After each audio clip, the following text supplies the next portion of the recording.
Vérité, Amen. Ta parole est vérité, Amen. Shalom, shalom à tous. Nous bénissons le Seigneur pour sa grâce, pour sa faveur dans nos vies. Aujourd'hui, j'enregistre dehors parce que je ne suis pas encore arrivée à la maison, mais nous allons parler de Actes chapitre 7. La foi et le martyre d'Étienne. Vraiment, nous voyons aujourd'hui que quand nous avons plongé dans les Écritures, dans le chapitre 7, nous avons compris que c'est un moment marquant de l'Église primitive. C'est l'histoire d'Étienne, un homme rempli de grâce, de puissance et du Saint-Esprit. C'est lui qu'ils ont choisi parmi les 7 hommes qui ont servi la nourriture aux veuves. Ils servaient la nourriture, mais le Seigneur l'utilisait. Si tu es une personne qui sert à l'Église, tu n'as pas besoin d'être sur la chair, mais parce que tu sers, même si tu balais dans l'Église, c'est un travail sacré. Tu es en train de servir le Seigneur et le Seigneur peut t'utiliser pour ressusciter les morts. Il a tenu ferme pour la vérité. Il a parlé avec sagesse et il est mort les yeux fixés sur Jésus. Ce chapitre ne parle pas seulement de sa mort, il parle aussi de sa foi et de ce que cela signifie vraiment de servir Dieu avec audace et douceur. Bon, l'histoire dans son contexte. Étienne a été faussement accusé. Vers la fin du chapitre 6, on voit qu'il a été accusé de blasphémer contre Moïse et le temple. Devant le Sanhédrin, il ne s'est pas défendu. Il a raconté l'histoire d'Israël, d'Abraham, jusqu'à Salomon. Il leur a rappelé que Dieu a toujours été fidèle. Et son peuple a souvent rejeté ses messagers. Et sa présence n'est pas limitée à un lieu ni à une tradition.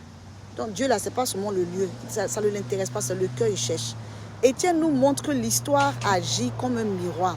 Elle révèle nos tendances à l'orgueil et à la résistance à la voix de Dieu. Hey Seigneur, tue la chair en nous.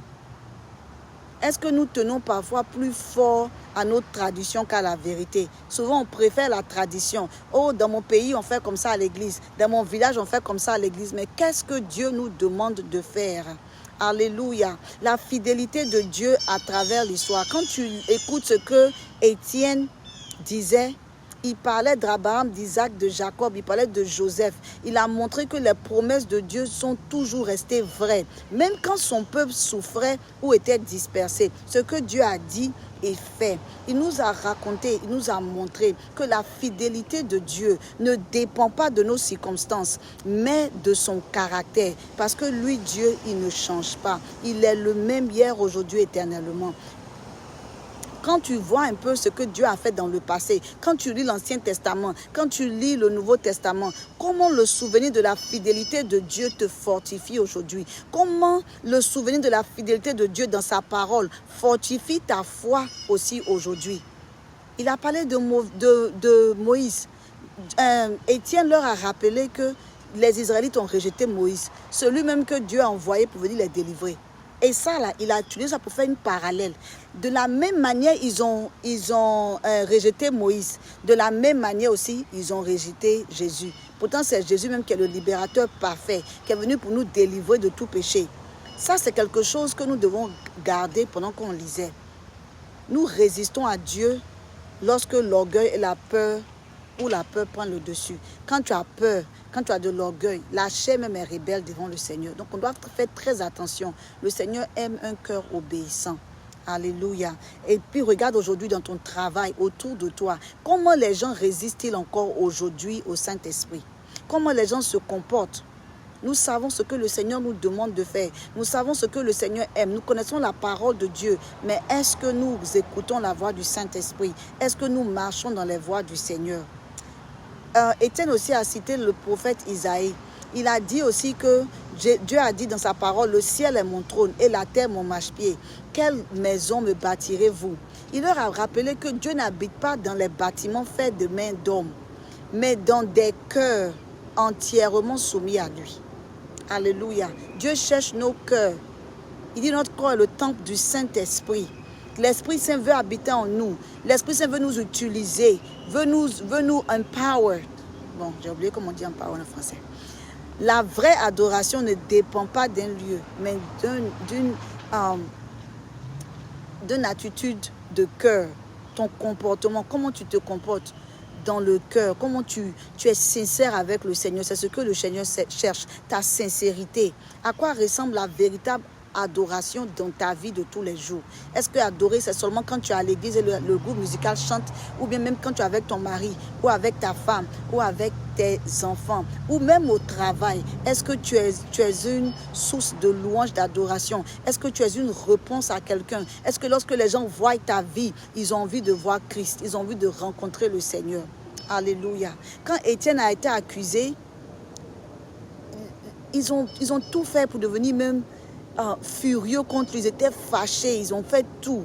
Mais au milieu de la colère, Étienne a levé les yeux et il a vu Jésus debout à la droite de Dieu.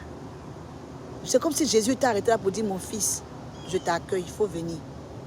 Et même avant de mourir, pendant qu'on le lapidait, on le lapidait avec tous les cailloux possibles pour le tuer. C'est comme ça qu'il est mort. Il a crié, Seigneur, ne leur impute pas ce péché. Ça, c'est une grâce. C'est la grâce de Dieu en action. C'est quelqu'un qui a compris la présence du Saint-Esprit, qui a expérimenté, qui est devenu un avec Jésus. Une vie qui est remplie du Saint-Esprit se reconnaît à son courage, sa compassion et son regard fixé sur Christ. Vraiment, en tant qu'enfant de Dieu, en tant que serviteur, servant de Dieu, est-ce que nous dépendons plutôt de la structure du ministère ou de la direction du Saint-Esprit? Est-ce que nous dépendons sur nos diplômes, tout sur notre compte en banque ou sur la direction du Saint-Esprit? Je veux partager quand même quelques leçons à retenir dans le livre de Actes chapitre 7 que nous avons lu. Numéro 1, reste fidèle, même lorsque la vérité dérange les autres autour. Même quand ce n'est pas populaire, toi reste fidèle. Dépend du Saint-Esprit plus que de tes propres choses, de ton intelligence. Dépend du Saint-Esprit. Numéro 3, souviens-toi que Dieu est présent dans l'obéissance. Pas seulement dans les lieux saints. Il veut ton obéissance, il veut ton cœur. Numéro 4, comme Étienne, pardonne librement. Aime profondément et garde ton regard tourné vers le ciel. Si tu ne pardonnes pas, c'est toi qui es en prison. Si tu ne pardonnes pas, c'est toi qui bloques tes bénédictions. Laisse tout au pied de Jésus. Souvent, ce n'est pas facile, mais fais confiance au Seigneur. Alléluia. Parce que quand tu es soumis à Dieu, et quand tu cherches vraiment la face de Dieu avec un cœur sincère. Même quand quelque chose t'a fait mal, tu ne peux pas pardonner. Tu viens sincèrement devant le Seigneur. Il va agir, il va apaiser ton cœur, il va guérir tes blessures. Alléluia. Nous allons prier le Seigneur.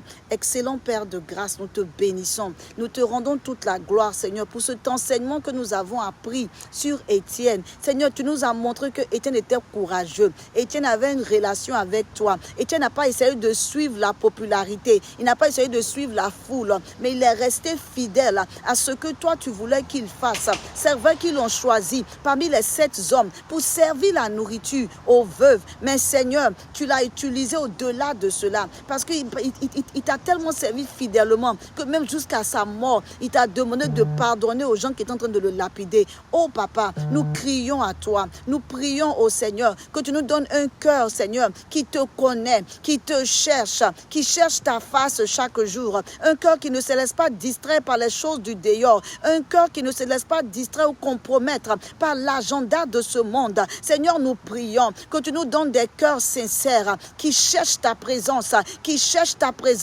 tous les jours, Papa, qui cherchent ton royaume. Tu as dit que tu te révèles à celui qui te cherche. Seigneur, nous te cherchons encore, même dans cette lecture de ta parole. Nous savons que tu as un plan pour chacun d'entre nous. Nous savons que tu nous utilises pour être des solutions autour. Tu nous utilises pour être des réponses à une prière. Papa, nous prions pour nos enfants, même nos enfants. Seigneur, nous voulons les éduquer selon tes voies, afin qu'ils ne s'en départent pas, afin qu'ils ne se laissent pas de là. Seigneur, nous prions que tu agisses, que nous puissions élever nos enfants selon ta voie, que même dans ces moments de lecture de ta parole, que nos enfants soient aussi inclus, qu'ils aiment enseigner, ils aiment lire ta parole, ils aiment apprendre de toi, ils aiment te connaître, Seigneur, parce que ta parole est une lampe à notre pied, une lumière sur notre sentier, sur ce sentier dans cette vie, ce sentier dans cette terre dans laquelle nous marchons. Nous sommes dans ce monde, mais nous ne sommes pas de ce monde. Papa, merci de nous rappeler que Étienne est resté fidèle malgré les tribulations, devant le Sanhédrin, ce groupe de personnes même qui t'ont accusé, mais Seigneur, il est resté fidèle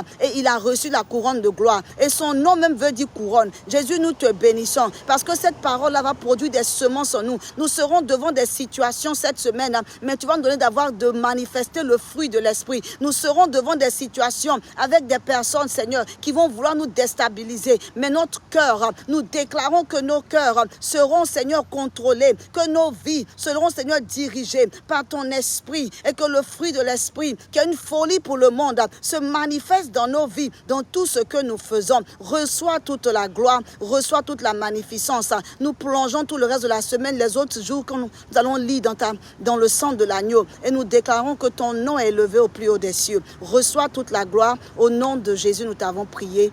Amen. Soyez bénis, que le Seigneur vous bénisse.